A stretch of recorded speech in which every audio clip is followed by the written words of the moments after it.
अस्सलाम वालेकुम नाज़रीन, आज का सच के साथ मैं हूं नदीम हुसैन। मुस्लिम लीग नवाज़ ने आज आज़ाद कश्मीर के इंतखाबात को ये कहकर मुस्तरद कर दिया है कि ये इस्तेमारी एजेंडा है जिसमें एक ऐसी आज़ाद रियासत के क़याम की जानब बढ़ना है जो कि आलमगीर क़ुव्वतें जो हैं वो चाहती हैं, और उसकी तकमील के लिए ये सारा सिलसिला जो है, ये बसात जो है ये बिछाई गई है। धांधली का इल्ज़ाम तो अपनी जगह पर है, लेकिन अब ये कहना और उसको वज़ीर आज़म इमरान ख़ान के इस बयान के तनाजुर में कहना कि जो उन्होंने कहा था कि अगर रायशुमारी हो भी गई तो उसके बाद आपको एक और मौका देंगे कि आप हमारे साथ रहना चाहते हैं या आप आज़ादी चाहते हैं। तो ये सूरत हाल जो है ये यकीनन एक तशवीशनाक अमर है, जिसके नतीजे में पाकिस्तान जो 73 सालों से मसला कश्मीर जिन बुनियादों पर खड़ा था वो इससे लरसती हैं। बल्कि आज तो मुस्लिम लीग नवाज़ के सेक्रेटरी जनरल एहसन इकबाल ने यहाँ तक कह दिया कि 47 का जो पार्टीशन स्कीम थी उसको ही चैलेंज कर दिया गया है। ये बुनियादी तौर पे सूरत हाल है जिस पर करेंगे बात। आपका अपने मेहमानों से तारुफ़ करवाते हैं। हमारे साथ मौजूद हैं फ़िरदौस शमीम नकवी साहब, पाकिस्तान तहरीक इंसाफ़ के रहनुमा हैं। हमारे साथ मौजूद हैं डॉक्टर तारिक फ़ज़ल चौधरी साहब, मुस्लिम लीग नवाज़ के रहनुमा हैं, और हमारे साथ मौजूद हैं निसार खोड़ो साहब, पाकिस्तान पीपल्स पार्टी के सीनियर रहनुमा हैं। तारिक फ़ज़ल चौधरी साहब, मैं ज़रा आपसे शुरू करना चाह रहा हूँ कि ठीक है, इंतखाबात होते हैं, इंतखाबात के अंदर धांधली के इल्ज़ामात तो लगते हैं। ये जो इंतखाब हुआ इसमें जो नताइज आए इसके बारे में यही तज्ज़िये अक्स किए जा रहे थे। पाकिस्तान पीपल्स पार्टी ने बड़ी मौसर कारकर्दगी का मुज़ाहरा किया, 11 नशिस्तें लीं, आपको 6 नशिस्तें मिली। अब आज आपने ना सिर्फ ये कि इन इंतखाबात और इन नताइज को मुस्तरद कर दिया है, बल्कि आप ये कह रहे हैं कि ये इंतखाबात का जो तरीक़ाकार इख्तियार किया गया वो इस्तेमारी एजेंडे को पाया तकमील तक पहुँचाने के लिए ये सारा बसात बिछाई जा रही है। बिस्मिल्लाहिर्रहमानिर्रहीम। मलिक साहब, बहुत शुक्रिया, आज प्रोग्राम में आपने दावत दी। देखिए, गुजारिश ये है कि आज़ाद कश्मीर की जो पूरी कैंपेन जब शुरू होती है तो न सिर्फ पूरा पाकिस्तान बल्कि पूरी दुनिया, क्योंकि हमारे आज़ाद कश्मीर के बहुत सारे भाई और बहुत सारी फैमिलीज जो हैं वो एक्सपर्ट्स भी हैं, पाकिस्तान से बाहर आबाद हैं, तो उस वाले से पूरी दुनिया की बड़ा फोकस होता है आज़ाद कश्मीर के ऊपर। और जो कश्मीर का एक मकबूजा कश्मीर समेत एक स्टेटस है, फ्लैश पॉइंट है एक पूरी दुनिया, इस वाले से भी बहुत ज़्यादा कंसर्न होती है कि कश्मीर में जो इलेक्शन हो रहे हैं वो कितने आज़ादाना और मुस्तफाना है। उस कंपेन में जो हमारी पार्टी की कंपेन थी, जिसे मोहतरमा मरियम नवाज शरीफ साहिबा लीड कर रही थी, उसमें लोगों की पार्टिसिपेशन, जोश, जज्बा, जलसे, उनकी तादाद, वो सब आपके सामने है।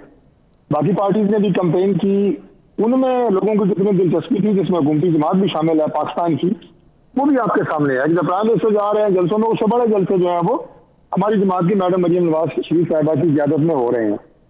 जब नताइज आते हैं तो आप देखते हैं जनाब कि 6 लाख कुछ वोट जो है वो पाकिस्तान तहरीक इंसाफ ले रही है और सीटें ले रही है 25।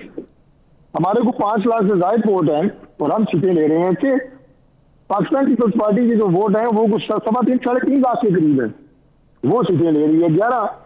अब ये जो मैकेनिज्म इख्तियार किया गया है ये किसी भी जोग्राफिया के किसी भी हिसाब किताब के अंदर नहीं आ रहा, और यही बात हम जो है वो कह रहे हैं कि और फिर जो पिछले 5 साल पाकिस्तान मुस्लिम लीग नून की हुकूमत ने आज़ाद कश्मीर में जो काम किए हैं, जो डेवलपमेंट की है, हमारे अपोजिशन में जो मतलब वहाँ की आज़ाद कश्मीर की जो अपोजिशन के लोग हैं जल्दी करते रहे हैं, पूछिए आप उनसे। पाकिस्तान की हदूद तक सड़कें जो है वो कच्ची पटी, जैसे ही आज़ाद कश्मीर के हदूद में आप दाखिल हो सड़कें बेहतरीन आपको मिलती हैं, बाकी डेवलपमेंट्स हुई हैं। तो ये नताइज जो है ये हम समझते हैं कि तमाम जो हालात जो मैंने मुख्तसर मंजरकशी आपके सामने की है उसके मुतज़ाद है, अदाद-ओ-शुमार आपके सामने रखे हैं उसके मुतज़ाद। तारिक फ़ज़ल चौधरी साहब, मैं आता हूँ, लेकिन जो बुनियादी सवाल था उसका जवाब नहीं आया। मैं फ़िरदौस शमीम नकवी साहब, क्या आप इमरान खान साहब के इस बयान से कंसर्न है? क्योंकि ये जो बात है कि रायशुमारी हो भी गई तो आपको एक मौका और दे देंगे कि आप आज़ादी चाहते हैं या क्या चाहते हैं, ये तो पूरा जो हमारा मसला कश्मीर के हवाले से मौक़िफ़ है उसका बिल्कुल उसके बरक्स है फिरदौस शमीम नकवी साहब? मैं तो नहीं समझता कि जो आप बात कह रहे हैं उसमें हक्कानियत की बू आ रही हो। पहले क्या कहा कि क्या होना चाहिए? पहले इमरान खान साहब ने यही कहा ना कि पहले रायशुमारी होनी चाहिए, ठीक है, और उसके बाद उस रायशुमारी के बाद जो है दूसरी रायशुमारी हो सकती है कि अगर वो इंडिपेंडेंट होना चाहें इंस्टेड ऑफ कि वो पाकिस्तान से हो, तो हम एज पाकिस्तानी उनको ये राइट देने को तैयार है। Where did we forgo this right के इंडिया जो है वो रायशुमारी ना कराए? इस बयानिए में ये कहाँ से जाहिर हुआ? पहले क्या चीज़ होनी है? रायशुमारी। किस प्रिंसिपल पे होनी है? यूनाइटेड नेशन के प्लेबिसाइट जिसे कहते हैं। तो वो होगा तो उसके बाद भी एक कश्मीरियों को कि हमें इतना यकीन है कि हमारे कश्मीरी भाई जो हैं वो पाकिस्तान के साथ ही है, और कश्मीर बनेगा पाकिस्तान के सारी दुनिया देखेगी कि ये कश्मीरियों का फैसला है, कि आइंदा कोई ये सवाल नहीं उठा सके। इस इशू को once and for all settle कर दिया जाए। ये नहीं होना चाहिए जो हमारे साथ जो है मशरकी पाकिस्तान वाला सानिया हुआ कि 47 के बाद 71 में हम 2 लख्त हो गए। तो इन चीज़ों को करना कोई रोशन नहीं है। मैं आता हूँ फिरदौस साहब। निसार खोड़ो साहब, आप इत्तेफाक करते हैं जो बात फिरदौस साहब कर रहे हैं, क्योंकि अगर अक़वाम मुत्तहिदा के मुताबिक रायशुमारी होनी है तो उसी में फैसला हो जाना है कि क्या होना है? देखें जनाब, कश्मीर शुरू कहाँ से हुआ? हमने क्लेम किया कि वहाँ मुस्लिम मेजॉरिटी है और मुस्लिम मेजॉरिटी की वजह से कश्मीर हमारा हिस्सा होना चाहिए। वहाँ गड़बड़ हुई और इंडिया ने कुछ हिस्सों पर कब्जा कर लिया। उसके बाद आता है यूनाइटेड नेशंस का रेजोल्यूशन जिसमें कहा गया है कि दोनों पार्ट्स को मिला के रायशुमारी की जाए कि वो क्या चाहते हैं, आज़ाद या किसी मुल्क के साथ मिलकर। अब जब वो आज़ाद रायशुमारी करनी है, यूनाइटेड नेशंस के रेजोल्यूशन के तहत होनी है। ये इंटरनेशनल फोर्सेस जो है इसमें इंटरफेयर नहीं कर पाते, इंडिया देना नहीं चाहती। हमने अपने हिस्से को आज़ाद नाम दे दिया कश्मीर। अब मुझे तुक समझ में नहीं आई कि जब एक दफ़ा इजहार हो जाए कि हम आज़ाद रहना चाहते हैं, तो फिर इमरान खान का ये कहना कि एक और रायशुमारी कराऊंगा जिसमें पता चलेगा कि वो आज़ाद रहना चाहते हैं या हमारे साथ आना चाहते हैं। ये दूसरी रायशुमारी इमरान खान साहब का अपना नया फ़लसफ़ा है जो यूनाइटेड नेशन से भी आगे है। अभी तो यूनाइटेड नेशन तक पहुँचे नहीं हैं। अभी जो हमारा क्लेम है मुस्लिम रियासत के लिहाज से कि जी कश्मीर में मुस्लिम मेजॉरिटी है, वो पाकिस्तान का हिस्सा होना चाहिए थी, जिसको जंगों के बुनियाद पर हमसे अलग किया गया और वहाँ बहुत बड़े मजालिम भी होते रहे। कर्फ्यू अभी तक चालू हुए, पता नहीं 2 साल हो गए हैं कर्फ्यू लगे हुए। उसकी हैसियत ख़त्म कर दी इंडिया ने। हो सकता है ये सोचकर इसने कहा हो कि जी इंडिया वाले तो रायशुमारी में आ नहीं रहे, वो तो करा नहीं रहे, चलो जी आज़ाद कश्मीर में रायशुमारी करा लेते हैं कि जी आज़ाद कश्मीर वाले आज़ाद मुल्क रहना चाहते हैं या पाकिस्तान का हिस्सा होना चाहते हैं। मैं निसार खोड़ो साहब आता हूँ। नाज़रीन, हमारी गुफ्तगू जारी है, एक मुख्तसर से कमर्शियल ब्रेक का वक्त हुआ है, मिलते हैं इस वक्फे के बाद। Welcome back. अब तारिक फजल चौधरी साहब, मैंने प्रिसाइजली आपसे ये सवाल पूछा था कि ये एक बड़ा इल्ज़ाम है जो आपने हुकूमत के ऊपर आयद किया है, और आपने आज एहसन इकबाल साहब ये बात भी कर रहे थे कि रियासती इदारों को ये फ़ैसला करना है कि वो रियासत के साथ हैं या वो किसी पार्टी के साथ हैं। तारिक साहब, देखिए, मैं ये समझता हूँ कि जो मैंने आपको सूरत हाल बताई है सारी आज़ाद कश्मीर के इलेक्शन के निकाल से पहले वहाँ पे क्या सूरत हाल थी, वहाँ पे क्या आपको हालात वाक़यात नजर आ रहे थे, जो लोगों की प्रेडिक्शंस थी वो क्या थी। अब उसके बाद जो नताइज आए हैं वो मैं समझता हूँ कि भारतीय एक सीनियर जर्नलिस्ट आपके लिए भी हैरान कुन होंगे। तो जब ये आपको तजाब नजर आता है तो फिर एक सवाल जो है वो एहसन इकबाल साहब ने पूछा है कि क्या जो हमारे तमाम रियासी जिम्मेदारें हैं उन सब की ये जिम्मेदारी नहीं है कि आप अवामी जो एक मैंडेट है, अवाम की जो एक आप ये कहें कि राय है, वो उसी तरह ट्रांसलेट हो आपके बैलेट बॉक्सेस के अंदर भी, और उसी तरह वो रिजल्ट जो है वो आगे आपको नजर आए। अनफॉर्चुनेटली जब आपको ये नजर आता है कि अवामुन्नास की राय कुछ और है और नताज कुछ और निकलते हैं, तो फिर उसके बाद ये सवाल पैदा होता है। तारिक फजल चौधरी साहब, ये सवाल भी पैदा होता है कि हुकूमत जो है वो बार बार ये कह रही है कि इंतखाबी इस्लाहात की तरफ आ जाएं। मुझे लगता है कोई भी पार्टी इंटरेस्टेड नहीं है कि इंतखाबी इस्लाहात हों, ये लूप होल्स रहने चाहिए, ये स्टेटस को रहना चाहिए, ये सब शायद यही चाहते हैं। नहीं, इंतखाबी इस्लाहात से हम बिल्कुल हक में हैं। हमने हमेशा इंतखाबी इस्लाहात की न सिर्फ बात की है, बल्कि हमने उसके लिए अमली तौर पर जो इक़दाम हमारे दौर में हुए हैं वो आपके सामने हैं। और आज भी अगर कोई संजीदगी पाकिस्तान तहरीक इंसाफ की हुकूमत में आपको शुरू से लेकर आज तक नजर आई हो इस हवाले से, तो आप मुझे बता दें। नकवी साहब तशरीफ फरमा है, और जो कमेटी बनी है इंतखाबी इस्लाहात की, उसकी कितनी मीटिंग्स हुई हैं, उसमें कितनी संजीदगी का मुजाहरा किया गया है, ये सारी बातें जो है ये पूरी कौम देख रही है। मैं आता हूं तारिक फजल साहब। अब इसमें फिरदौस साहब ये फरमाइएगा कि निसार खोड़ो साहब ने कहा कि ये जो अब बात कर रहे हैं इमरान खान साहब, ये तो उनका अपना कोई फ़लसफ़ा है। अब ये बड़ी संजीदा बात है जो वो कर रहे हैं, और जाहिर है इस पे अब डिबेट शुरू हो गई है। देखिए, बात सारी ये है, कश्मीर की अगर हिस्ट्री देखें तो इसके अंदर एक बहुत बड़ी तब्दीली आई थी जब शिमला कॉन्फ्रेंस हुई थी। और शिमला कॉन्फ्रेंस में आपने एक बहुत बड़ा डिविएशन किया था, मल्टीलैटरल प्रॉब्लम को बायलैटरल में कन्वर्ट कर दिया था कि हम दोनों आपस में बैठ के बात करेंगे। यह कहाँ था यूनाइटेड नेशंस के रेजोल्यूशन में? जुल्फ़िकार अली भुट्टो ने ये काम क्यों किया था? इसके ऊपर लोगों को समझ में नहीं आती बात, इससे कि उस वक्त इशूज़ जो थे, आपको जब डेडलॉक्स से निकलना होता है तो आपको नए रास्ते निकालने पड़ते हैं। अगर किसी को ये शक है कि जी एक लम्हे के लिए भी कि कश्मीरियों के पास क्या क्या ऑप्शंस हैं, एक ऑप्शन उनके पास है इंडिपेंडेंट कश्मीर और पाकिस्तान एंड इंडिया, और एक है Kashmir becoming part of Pakistan और Kashmir becoming part of India. ये तीन रास्ते हैं। उन्होंने कहा आप पहले तो करा लीजिए, अगर एक है कि हम इंडिया से सेपरेट होना चाहते हैं, और उसके बाद हम उनको एक और सेकंड राइट भी देने को तैयार है कि हम पाकिस्तान के साथ होना चाहते हैं। These are opening new venues के डेडलॉक से निकले, तो दुनिया को तो कन्विंस करें कि हम कश्मीरियों की राय को अहमियत देते हैं। हम सिर्फ एक बात नहीं है, बिकॉज खुद दुनिया भर में देखिए, जब भी कहीं कहीं जो मुल्क आज़ाद हुए वहाँ जमहूर की आवाज़ को सुना जाता है, लोगों की आवाज़ को सुना जाता है।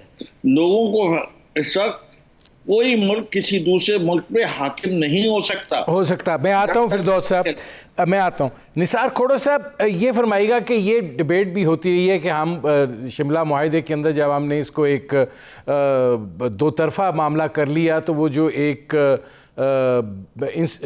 इसको इंटरनेशनलाइज करने वाला मामला था वो शायद बैकग्राउंड में उसकी वजह से चला गया। लेकिन अब सवाल ये पैदा होता है कि क्या आप धांधली के से आगे बढ़ते हुए आज़ाद कश्मीर के अंदर आप इन इंतखाबात के पस मंज़र को किसी एजेंडे की तकमील के लिए देखते हैं? गो के आपकी कारकर्दगी वहाँ बहुत मौसर रही है।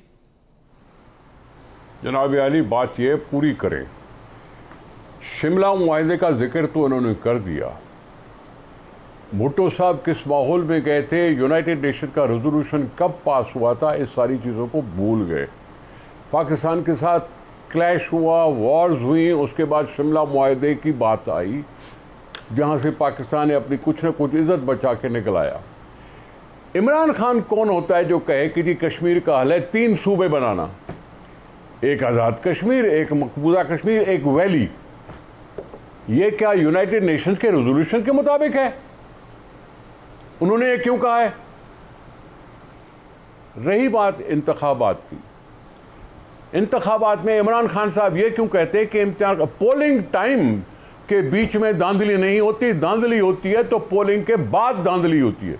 ये इमरान खान साहब ने क्यों कहा? फिर शेख रशीद साहब को क्या पड़ी थी कि उन्होंने इलेक्शन से 2 दिन पहले ये पेशन गोई कर दी कि जी पहले नंबर पे पीटीआई आएगी, दूसरे पर पीपल्स पार्टी आएगी, तीसरे पर पीएमएल-एन आएगी? उसको क्या पड़ी थी पेशन गोई और पीर पगाड़ा स्वयं की बनने की, दोयम की बनने की? ये क्यों कर रहे हैं ये सारा कुछ? और फिर इमरान खान साहब पर तो ये इल्ज़ाम है ना कि वो मोदी को दुआएं करता था कि वो जीते, जीतने के बाद मकबूजा कश्मीर की हैसियत उसने ख़त्म कर दी। इमरान खान भी उसी तरह नहज पे चल के आज़ाद कश्मीर की हैसियत ख़त्म कर देगा।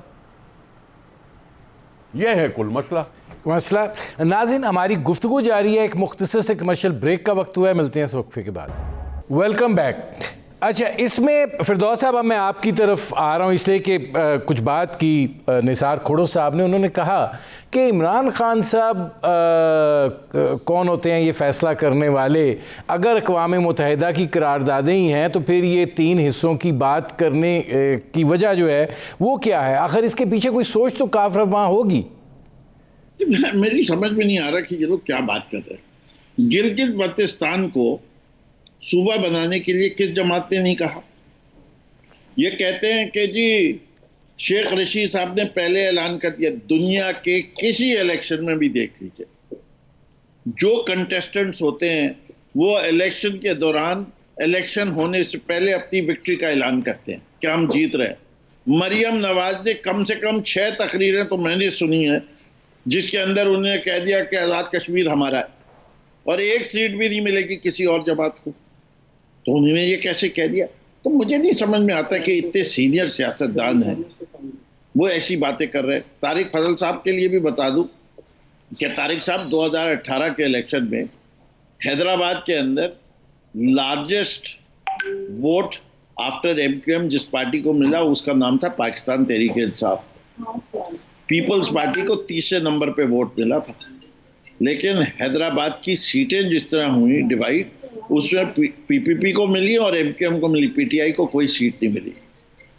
पीटीआई क्योंकि सारी सीटों पे लड़ रही थी, उसके ओवरऑल हैदराबाद के वोट ज़्यादा थे।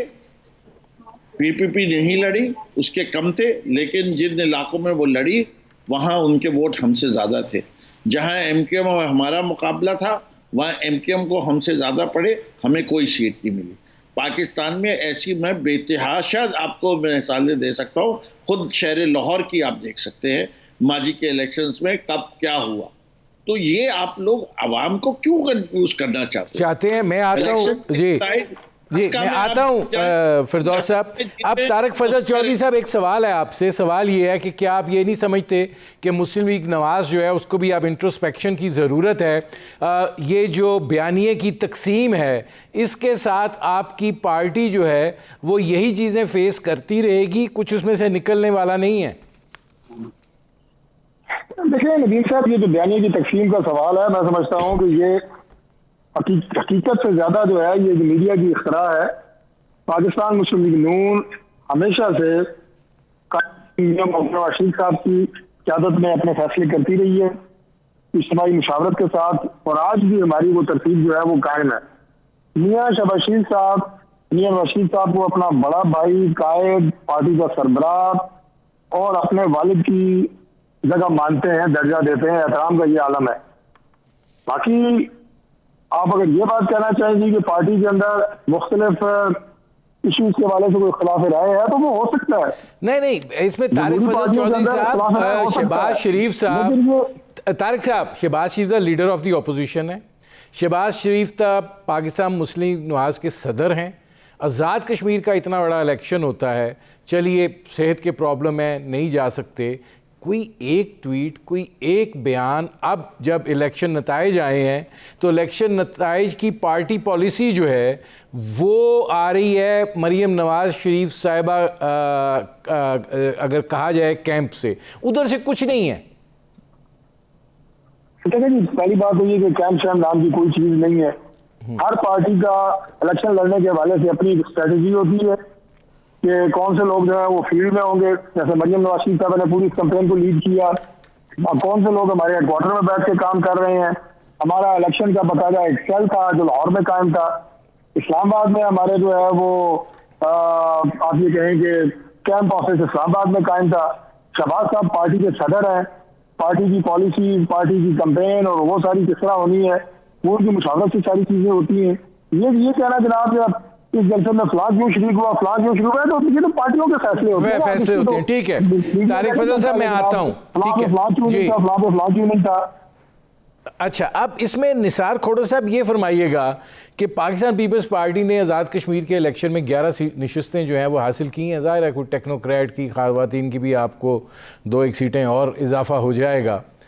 अब आप कैसे लेंगे? आप सिर्फ धांधली तक महदूद रहेंगे या मुस्लिम लीग नवाज़ जो है वो आगे चल रही है, तो जो आज़ाद कश्मीर की सियासत है उसमें कोई पीपल्स पार्टी और नून लीग में वहाँ इत्तफाक हो सकता है, या कि वही वहाँ पे भी मंजरनामा चलेगा जो यहाँ पर चल रहा है? देखें, अपोजिशन के इत्तेहाद ने तो अपने आप को खुद ही तोड़ दिया। हम दिल से चाहते थे कि अपोजिशन मुत्तहद हो और रेजिस्टेंस दें, इस हुकूमत की गलत पॉलिसियों के खिलाफ उठ खड़े हों। इत्तेहाद को तोड़ने वाले हम नहीं हैं। आज हम सारे बैठे हुए ना इलेक्शन में हिस्सा ले रहे हैं। हमने कहा था तो वो कसूर हो गया। खुद इलेक्शन में लड़ रहे हैं तो कोई कसूर नहीं है। इलेक्शन में लड़ना हमने शुरू से रखा था। जब 2018 की इलेक्शन हुई तो दूसरी पार्टियां बाइकआउट करना चाहती थी असेंबलियों का। हमने उनको मुतासर करके उनको राज़ी किया और वो असेंबलियों में आए, क्योंकि असेंबली पार्लियामेंट का बड़ा हिस्सा होता है। नहीं खोड़ो साहब, और खोड़ो साहब, मैं आज़ाद कश्मीर के तनाजुर में पूछना चाह रहा हूँ। मेरे पास बिल्कुल आखिरी 2 मिनट है और 1 मिनट मैंने देना है फिरदौस साहब को। तो क्या सवाल क्या है? मैं उसका जवाब कि आज़ाद कश्मीर की सियासत जो है वो कास होगी जो पाकिस्तान की सियासत है उसी का? आज़ाद कश्मीर की आज़ाद हैसियत को ख़त्म करने की ताकत इमरान खान में भी नहीं है, ये कह सकता हूँ। लेकिन क्या वहाँ पे मुस्लिम लीग नवाज़ और पीपल्स पार्टी में कोई मुफाहमत की सियासत हो सकती है? हमने कहा भाई, हमने हाथ बढ़ाए थे, 4 कदम आगे बढ़े थे, तुमने हमारी खामखा बेइज्जती कर ली। शोकाज नोटिस बैठ के हमें बड़ा जवाबदेह बना दिया गया। तुम खुद अब जवाब दे नहीं पा रहे हो। ठीक, तुम खुद जवाब दे नहीं पा रहे हो कौम को, तो अब हम अपने तौर पर जदोजहद कर रहे हैं जहाँ तक पहुँचे। अच्छा, अब इसमें फिरदौस साहब आखिरी 1 मिनट है, ये फरमा दीजिए कि आप आज़ाद कश्मीर के जो इंतखाबात हैं इसके पस मंज़र में जो इमरान खान साहब की गुफ्तगू है, क्या ये पाकिस्तान तहरीक इंसाफ का आज़ाद कश्मीर की सियासत के हवाले से एजेंडा है? काम कर रहे हैं? जी देखिए, मैं ये समझता हूँ कि इमरान खान साहब जो हैं वो जिस तरीके से कश्मीर के कॉज को लेके चल रहे हैं, इसको इंटरनेशनलाइज कर रहे हैं, उसके लिहाज से उन्होंने पूरी तरीके से ये पता है पाकिस्तान का हर शहरी इस बात का ख्वाहिशमंद है कि कश्मीर बने पाकिस्तान और हम कश्मीर को अपनी शहरत समझते। ये इनको ये हमारे खिलाफ नफरत फैलाने के लिए जो भी बयानियां रखे, इससे हमारा ताल्लुक नहीं। हमारी इस मोहब्बत का कश्मीर के साथ और अपने वतन के साथ मोहब्बत का हमें इनको सबूत नहीं देना। मेरे प्रोग्राम का वक्त ख़त्म हो रहा है। बहुत शुक्रिया फिरदौस शमीम नकवी साहब, बहुत शुक्रिया डॉक्टर तारिक फजल चौधरी साहब और बहुत शुक्रिया निसार खोड़ो साहब। नाज़रीन, आपने हमारे पैनल के शुरका की गुफ्तगू सुनी। अब तक के लिए इतना ही, इजाज़त दीजिए। अल्लाह हाफ़िज़।